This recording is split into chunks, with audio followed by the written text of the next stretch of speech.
아멘. 기독교는 본래 하나였었습니다. 한 몸이라고 말씀을 드려야 할 것입니다. 한 연합체, 단일한 그런 조직이었다 말씀을 드려야 맞을 것입니다. 그런데 그 장관 기독교 역사가 흘러오는 동안에 몇 차례 큰 분열이 있습니다. 여러분 혹시 들어보셨는지 모르겠습니다만 그 첫 번째가 주후 1054년에 있었던 동방과 서방의 분열이라 말씀을 드릴 수 있겠습니다. 자, 한 몸이었던 한 공동체 안에서 Eastern and Western, 동방 서방으로 갈려지게 됩니다. 여러 가지 이유가 있습니다. 근데 가장 근본적인 이유는 정치적인 이슈가 있었습니다. 예를 들어서 교황의 권한을 어디까지 제한할 거냐, 뭐 이런 것들. 이런 이제 얼른 볼 때는 있을 수 있는 일이고 갈등이라고 볼 수 있지만 어디까지나 이 팽팽한 힘의 대결이었었습니다. 교리적인 갈등도 많았습니다. 그래서 그 내면을 들여다보면은 동방의 경우는 동상을 제외한 모든 성상을 숭배할 수 없다라고 얘기했고, 서방의 경우는 숭배를 찬성을 합니다. 성직자가 결혼할 수 있다. 동방은 그리 지지라고, 서방은 성직자가 결혼할 수 없다. 이런 교리적인 문제까지로 확대되어서 갈등이 빚어집니다. 여러분이 아시는 대로 이 동방교회는 우리가 말하는 동방정교회, Greek Orthodox Church라고 말을 하고요. 서방은 서방 로만 캐톨릭 처치라고 이해를 하시면 되겠습니다. 이렇게 해서 1054년에 큰 분열을 하게 됩니다. 그렇게 쭉 오다가 또 한 번의 큰 분열이 있게 됩니다. 그 분열은 여러분이 잘 아시는 대로 1517년, 그죠? 종교개혁, 기억이 나시죠? 마틴 루터와 여러 지역의 지도자들을 중심해서 특별히 유럽 전역에 아주 급속도로 파급되었던 레포메이션, 개혁, 그냥 체인지가 아닙니다. 부분적으로 고쳐가는 것이 아니라 완전히 근본적으로 뜯어 고치는 개혁의 불길이 일어나게 됩니다. 그래서 로만 캐톨릭으로부터, 로만 캐톨릭 처치로부터 프로테스탄트, 소위 말하는 개신교가 분리가 되는 것이 1517년을 기점으로 하게 될 것입니다. 그러니까 긍정적이든 부정적이든 옳든 옳지 않든 이런 디테일한 것을 이 시간 말씀을 나누지는 않습니다만, 기독교의 역사는, 이 장관 기독교의 역사는 이렇게 분열을 거듭하면서 오늘에 이르고 있는 것입니다. Greek Orthodox Church, 동방정교회, 그 다음에 서방의 로만 캐톨릭 처치, 그 다음에 프로테스탄트, 개신교. 이 프로테스탄트는 로만 캐톨릭 사이드에서 붙인 이름이라고 말씀을 드렸죠. 망나니들, 문제를 일으키는 문제아들, 데모하는 자들, 이런 의미로 프로테스터스, 프로테스탄트, 이런 뜻입니다. 참 불명예스러운 이름 같았지만 여러분, 레포메이션을 통해서 개신교는 하나님 말씀으로 돌아가자, 오직 하나님께 영광, 오직 믿음, 오직 은혜, 이런 것을 슬로건으로 걸면서 신앙의 근본을 회복하려고 노력했던 그런 운동이었었죠. 그래서 오늘 여기까지 이르고 있는 것입니다. 역사적으로 313년 주후 콘스탄틴 대제가 아시잖아요. 로마에서 기독교를 공인하고 난 다음부터 교회는 세상으로부터 핍박을 받지 아니하고 세상 안에서 군림하게 됩니다. 그 전까지는, 로마의 대화재 이후부터 그 전까지는 기독교는 엄청난 박해를 받고 수많은 사람들이 죽임을 당했습니다. 그래서 여러분이 아시는 대로 지하 동굴을 파놓고 평생을 살았던 믿음의 사람들을 생각하면 그 핍박의 역사, 박해의 역사가 얼마나 잔인했다는 것을 알 수가 있죠. 이제 313년에 새로운 자유를 맛보게 되고 종교적 자유를 누리게 되면서 교회는 평안해질 것 같은데, 사실은 그때부터 교회는 부패하기 시작합니다. 세상과 결탁하게 되고 정치적 힘과 교회가 이렇게 딱 결탁을 하게 됩니다. 그러니까 교회가 점점 부해지는 거예요. 영적으로 갈급하고 영적으로 바로 서는 것이 아니라 점점 비대해지는 거예요. 힘이 생기고 돈이 생기고 그리고 정치적 영향력이 생기고 이러다 보니까 교회는 그 본질에서 떠나서 점점 부패해지기를 시작합니다. 우리 장로님 기도해 주신 대로 부패하는 거예요. 부패. 교회가 부패했다는 것은 지도자들이 썩었다는 것입니다. 교회를 이끄는 지도자들이 썩었다는 거예요. 안일하다는 것입니다. 세상의 소금과 빛의 사명을 감당해야 될 그 초심을 잃어버리고 세상 안에서 누리는 거예요. 그러니 교회가 되겠습니까? 자, 이렇게 썩은 흐름 속에서 수도원도 생기고 여러 가지 묵상, 여러 가지 고독한 삶을 추구하는 인물들도 있었지만 어찌되었던 이런 부패한 역사가 흘러오다가 1517년에 마침내 성경으로 돌아가자 은혜이다, 믿음이다, 하나님께 영광이다 이런 신앙의 기본을 외치면서 이 로만 캐토릭은 프로테스탄트하게 이렇게 분리가 되게 되는 것입니다. 왜 제가 이런 말씀을 드리는지 아십니까? 이 로만 캐토릭으로부터 개신교가 분리가 되면서 많은 문제들이 있었지만, 많은 차이가 있었지만 그 중에서 교리적인 부분이 상당히 중요합니다. 비슷한 부분이 있죠. 왜냐하면 원뿌리가 같았기 때문에.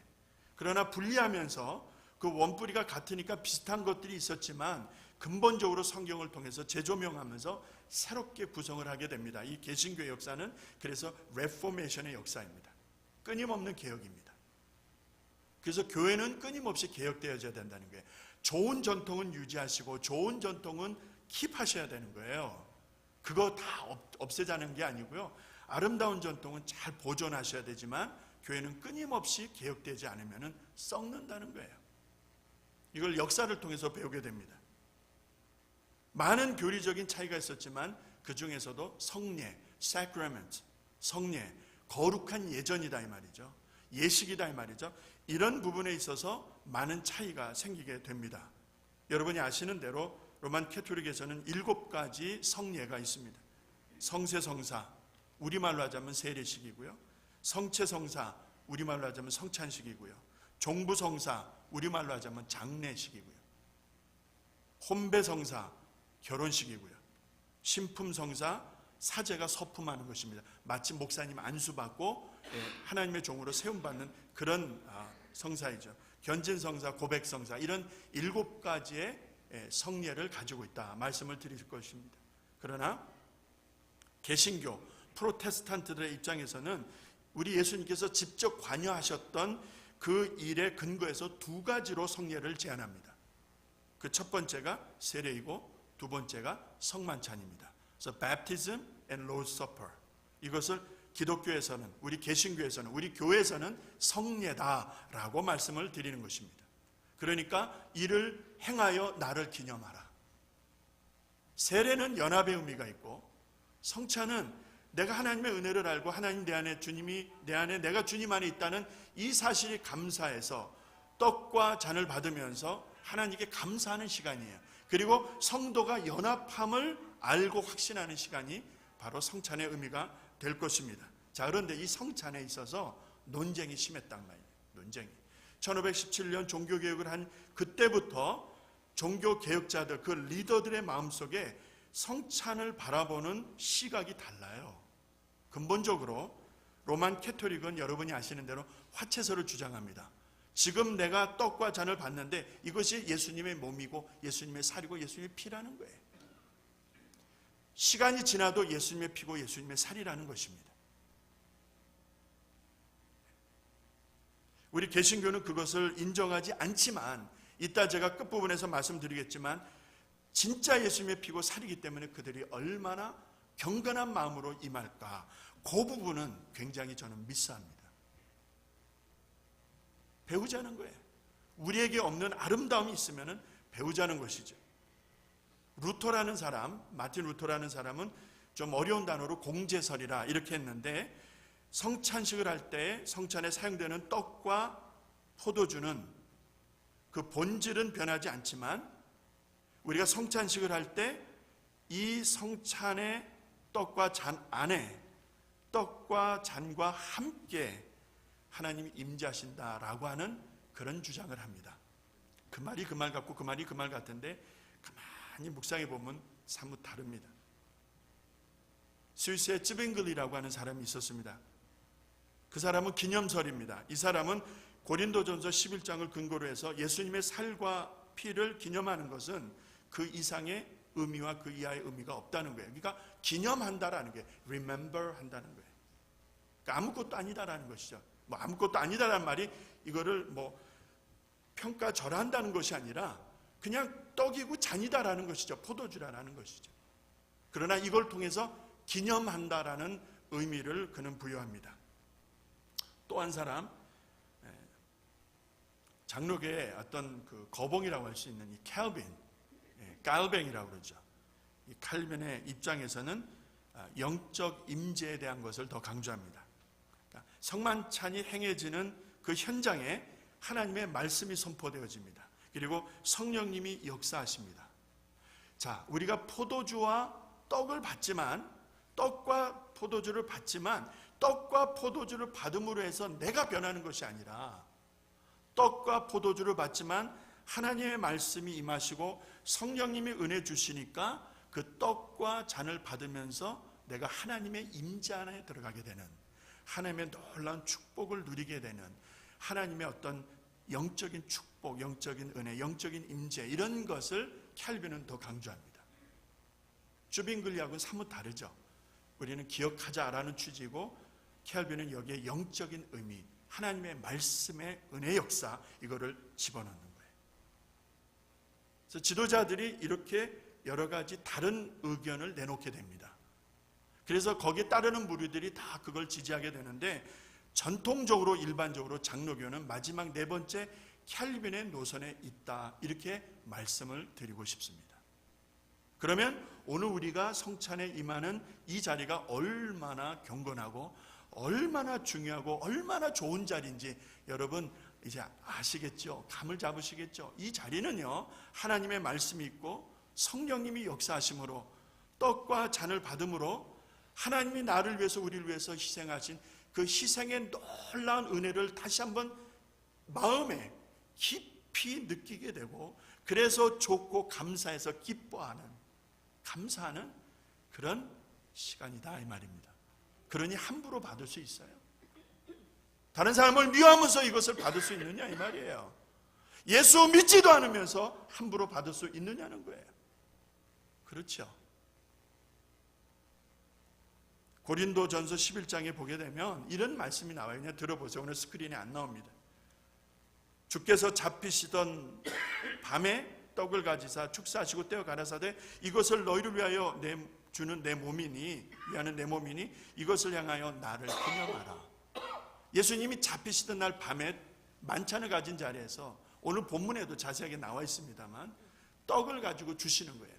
그런데 하시는 말씀이 이게 내 몸이야, 이게 내 몸인데 이것을 받아 먹으라, 그렇게 끝나는 것이 아니라 이것을 행하여, 이것을 repeat and repeat, 반복적으로 행하여 나를 기억하라, 나를 잊지 말라, 이 사건을 잊지 말라. 주님이 직접 말씀하십니다. 식후에 잔을 가지시고 제자들에게 주시면서 하시는 말씀이 이것은 너희를 위하여 흘리는 내 피다. 그런데 그냥 즉흥적인 피가 아니라 오래전부터 약속되어진 피다. 너희를 위하여 흘리는 약속되어진 피라. 이것을 기념하라 라고 말씀을 하십니다. 잊지 말라는 것입니다.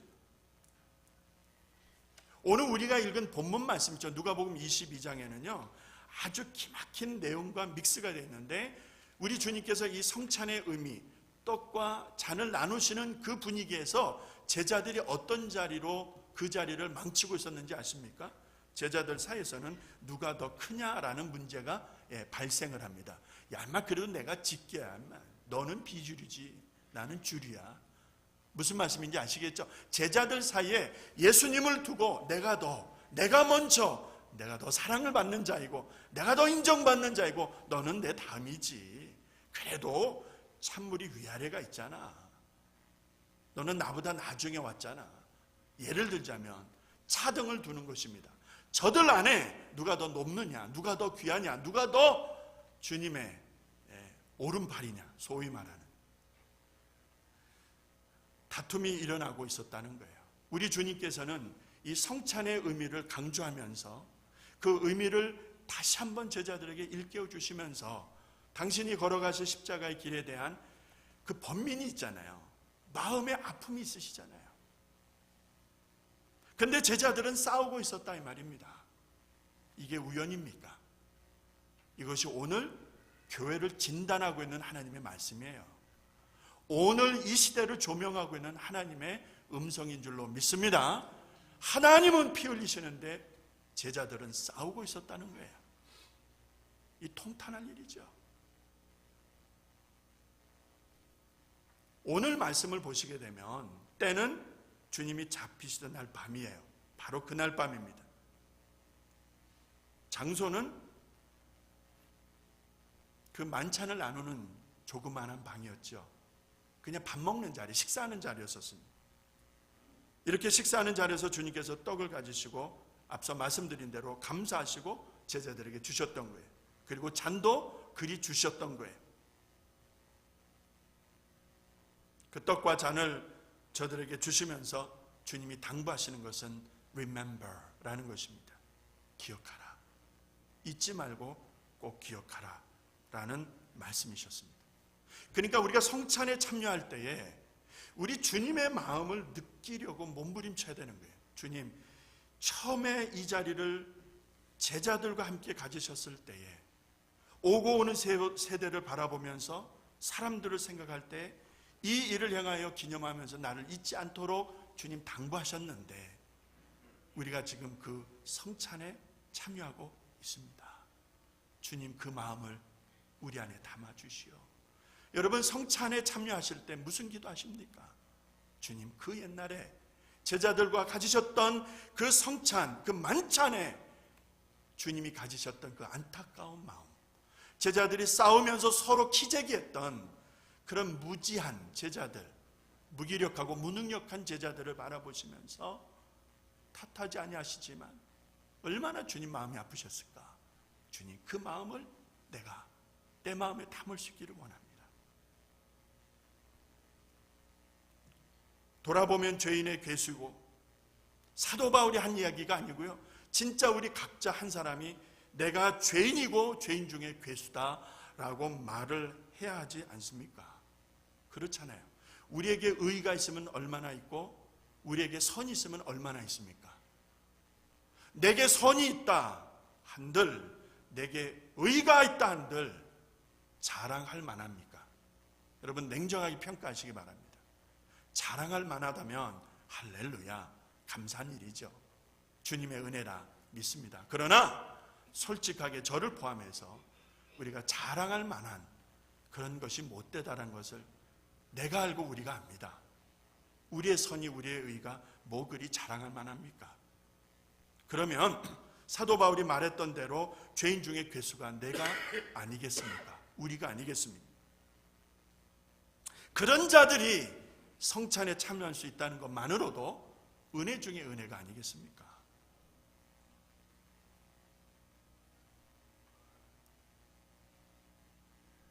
얼마나 감사한 일인지, 얼마나 좋은 일인지, 얼마나 복된 자리인지 아시겠습니까?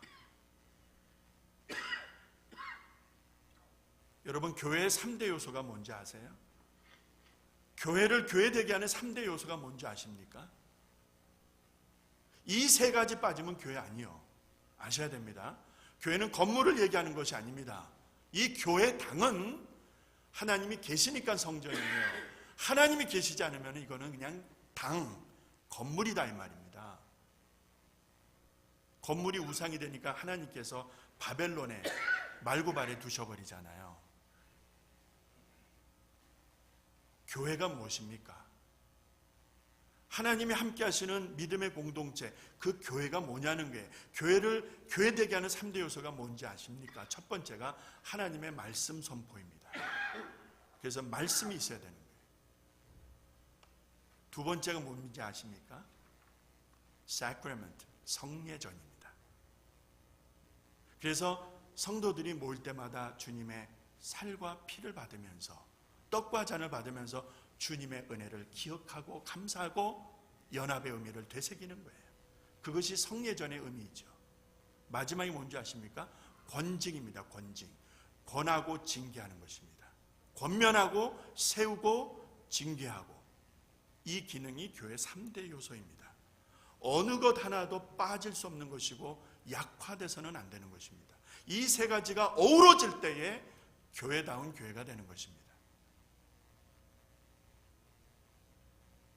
주님의 떡과 잔은, 주님이 흘리신 피와 찢기신 살은 교회를 교회되게 하는 근간이다 이 말입니다. 우리가 성찬에 참여할 때에 바로 그 가치 있는, 이거보다 더 소중함이 없는 정말 가치 있는 일에 우리가 참여하는 것이다. 여러분, 그리 아셔야 된다는 거예요. 이것이 사랑의 증표이고 우리 주님이 우리를 사랑하신 증거다 이 말이죠. 어디에서 증거를 찾으시겠어요? 사실 이러할진데 우리는 이 떡과 잔을 받으면서 성찬에 참여하면서 우리가 가져야 되는 각오와 결단이 있다는 것입니다. 주님이 오시는 그날까지 이 일을 기념하면서 이 성찬을 갖는 우리들의 목적이 있다 이 말입니다. 뭔지 아십니까? 결론의 세 가지를 드립니다. 그 첫 번째가 예수 십자가를 전하는 것입니다. 우리가 성찬에 참여함으로 인해서 우리 주님이 죽으셨어요. Jesus died for you, for us. 예수님이 우리 위해서 죽으셨어요. For our sins. 왜요? 우리의 죄 때문에. 우리 하나님이 죽으셨습니다.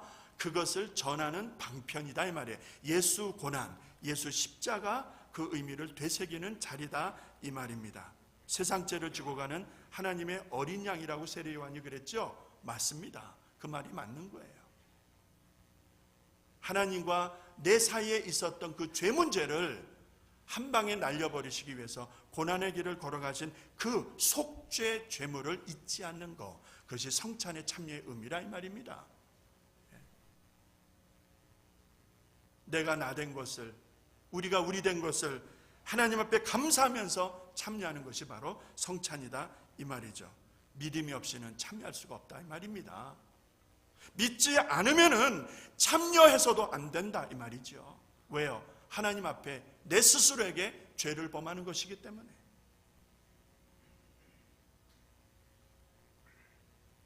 본질적으로 그런데 오늘 우리는, 나는 어떻습니까? 어떤 의미로, 어떤 마음으로 성찬에 참여를 하고 계십니까? 얼마나 감사하십니까? 우리를 새롭게 하시기 위해서 그가 당하신 고난을 잊지 않는 마음을 우리가 가지고 있는지 모르겠습니다. 교리적으로 앞서 말씀드린 대로 로만 캐토릭은 화채설, 이것이 예수의 피고 이것이 예수의 몸이다 라고 우리는 믿지 않지만은, 그러나 예수의 피고 예수의 살이다라고 생각하고 참여하는 그들의 마음이 얼마나 애절할까. 그들의 그 마음과 그 간절함과 그 영성을 나는 느끼고 싶은 거예요. 그리 하고 싶은 거예요.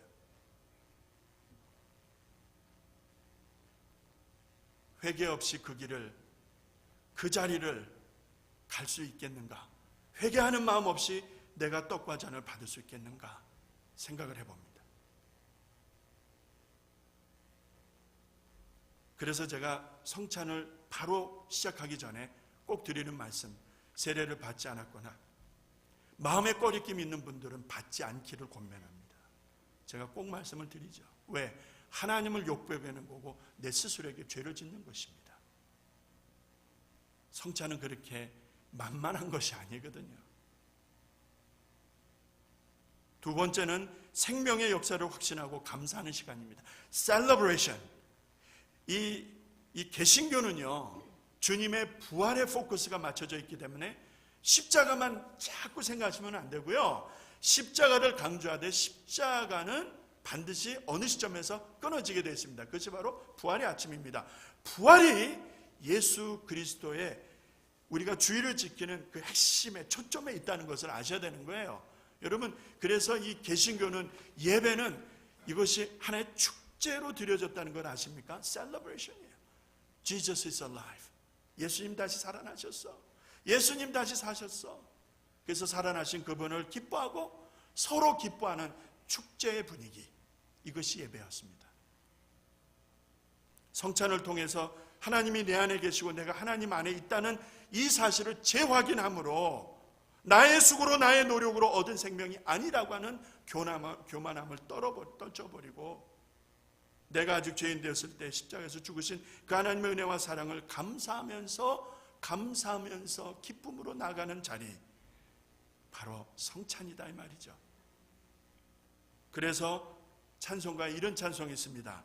만입이 내게 있으면 그 입 다 가지고 내 구주 주신 은총을 늘 찬송하겠네. 보세요. 만입이 있으면 그 입을 가지고 주님이 주신 은혜를 찬송할 것입니다.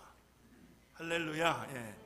4절에 이런 가사예요. 내 죄의 권세 깨뜨려 그 결박 푸시고, 십자가에서 죽으신 예수, 그게 끝이 아니라 결박을 푸셨대요. 이기셨대요. 이 추한 마음을 비로소 곧 정케 하셨네. 다시 살아나신 예수가 나를 승리자로 세워주시고 우리 교회를 승리케 하시는 줄로 믿습니다. 이거예요. 이게 성찬의 의미예요. 하나 더 말씀드리고 마칩니다. 성도의 연합입니다. 이 성찬에 참여할 때에 장로님 기도해 주신 대로 둘도 아니고 셋도 아니고 한 몸이다 이 말입니다. 연합되어져 있다는 게 주님이 머리시고 우리는 그의 몸된 지체다 이 말이죠. 그래서 주님과 우리가 하나로 연결되어 있듯이 나와 내가 하나로 연결되어져 있다 이 말입니다. 중간에 막힌 담을 헐어버리신 예수가 하나님과 하나님의 진노와 죄에 빠진 인생들을 묶어버리셨잖아요. 하나로 하나 되게 하셨잖아요.